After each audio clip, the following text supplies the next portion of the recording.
ये कहानी है हवस की आग में तड़पती एक लड़की और एक शादीशुदा इंसान की।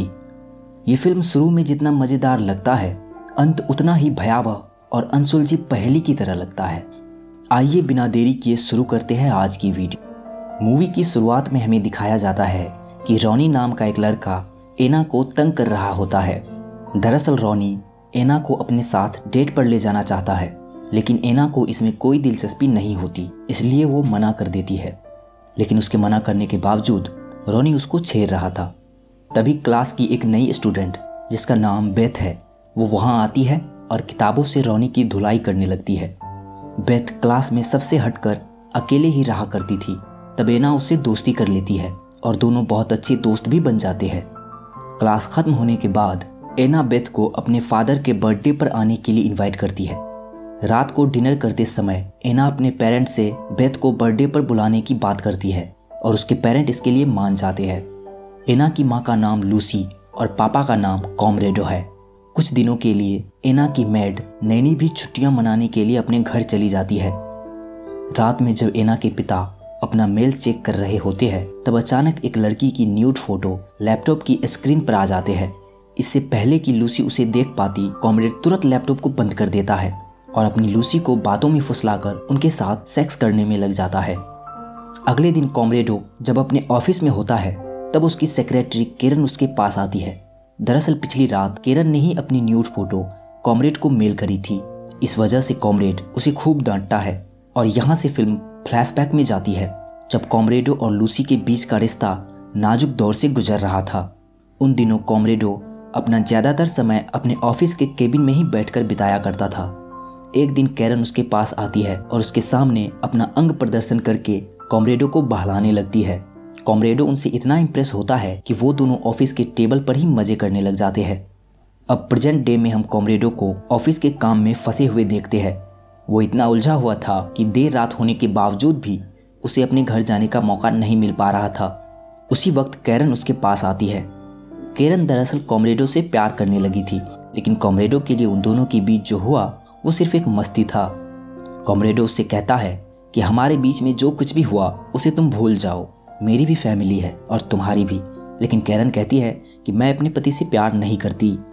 कॉमरेडो उसकी बात सुनकर वहाँ से जाने लगता है, लेकिन कैरन उसे पीछे से पकड़कर उत्तेजित करने लगती है, जिसके बाद वो दोनों ऑफिस में ही मजे करने लगते हैं। इधर दोनों का समागम जारी ही था कि तभी वहाँ लूसी आ जाती है। लूसी दरअसल अपने पति के कामों में मदद करने आई थी, लेकिन इससे पहले कि उसे अपने पति की हरकतों का पता चलता, कॉमरेडो अपना काम तमाम कर चुका था।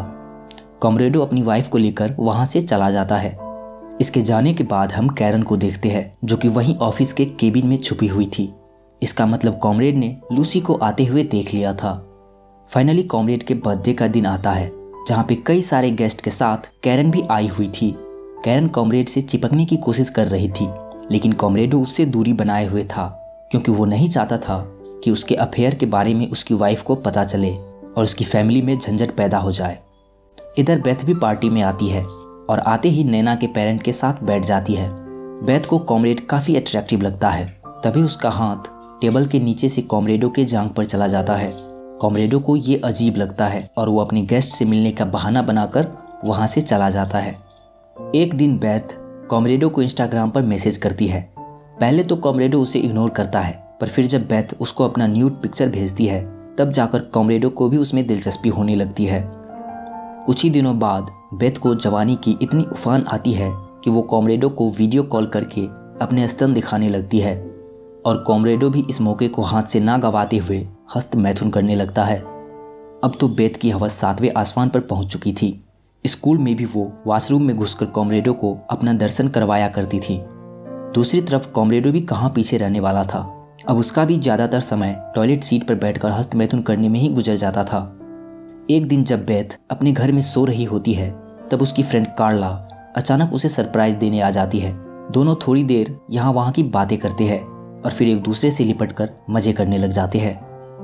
अब बेथ चैटिंग से निकलकर कॉमरेडो के साथ हकीकत में मजे करना चाहती थी, पर कॉमरेडो उसे मिलने से इनकार कर देता है। तभी बेथ एक फ़ोटो भेजती है, जिसे देखते ही कॉमरेडो समझ जाता है कि बेथ उसके घर पर आई हुई है। कॉमरेडो भी अपना सारा काम धाम छोड़कर घर पहुंचता है जहां बेथ उसकी फैमिली के साथ बातें कर रही थी। सभी साथ साथ डिनर करते हैं और बेथ की टांग टेबल के नीचे कॉमरेडो की टांगों से दंगल खेल रही थी।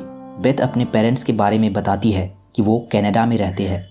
खाना खाते वक्त बेथ जानबूझकर चम्मच नीचे गिरा देती है और उसे उठाने के बहाने कॉमरेडो को वहां पकड़ लेती है।